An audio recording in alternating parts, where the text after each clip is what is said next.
అనంతపురం జిల్లా గుత్తిలో దక్షిణ మధ్య రైల్వే కార్మిక సంఘం గుర్తింపుకై ఎన్నికలు డీజిల్ లోకో షెడ్లో సజావుగా ప్రారంభమయ్యాయి. ప్రధానంగా మజ్దూర్ యూనియన్ రైల్వే సంఘంల మధ్య పోటీ నెలకొంది. కార్మిక షెడ్ పరిధిలో మొత్తం ఓట్లు 1860 మంది ఓటర్లు ఉన్నారు. రైల్వే కార్మికులు తమ ఓటు హక్కును వినియోగించుకునేందుకు 3 పోలింగ్ కేంద్రాలకు ఏర్పాటు చేశారు. ఈ ఎన్నికలు 3 రోజుల పాటు జరుగుతాయని కార్మిక సంఘాలు తెలిపారు. ఎన్నికలు జరిగే ప్రాంతం వద్ద జీఆర్పీ పోలీసులు, ఆర్పీఎఫ్ పోలీసుల సిబ్బంది బందోబస్తు నిర్వహిస్తున్నారు.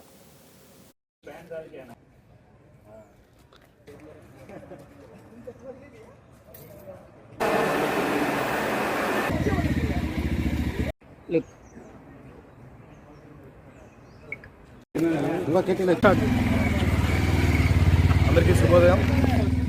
రైల్వేలలో జరుగుతున్న కార్మిక సంఘాల గుర్తింపు ఎలక్షన్లో దేశవ్యాప్తంగా జరుగుతున్నాయి. అందులో భాగంగా మన గుత్తిలో ఈ రోజు నుంచి 3 రోజుల పాటు ఎలక్షన్లు 4, 5, 6 తేదీలలో జరుగుతున్నాయి. అందులో భాగంగా ఉదయం నుంచి ప్రారంభమైన పోలింగ్ ప్రశాంతంగా జరుగుతున్నది. ఉద్యోగస్తులందరూ తమ అమూల్యమైన ఓట్లు సద్వినియోగం చేసుకుంటున్నారు.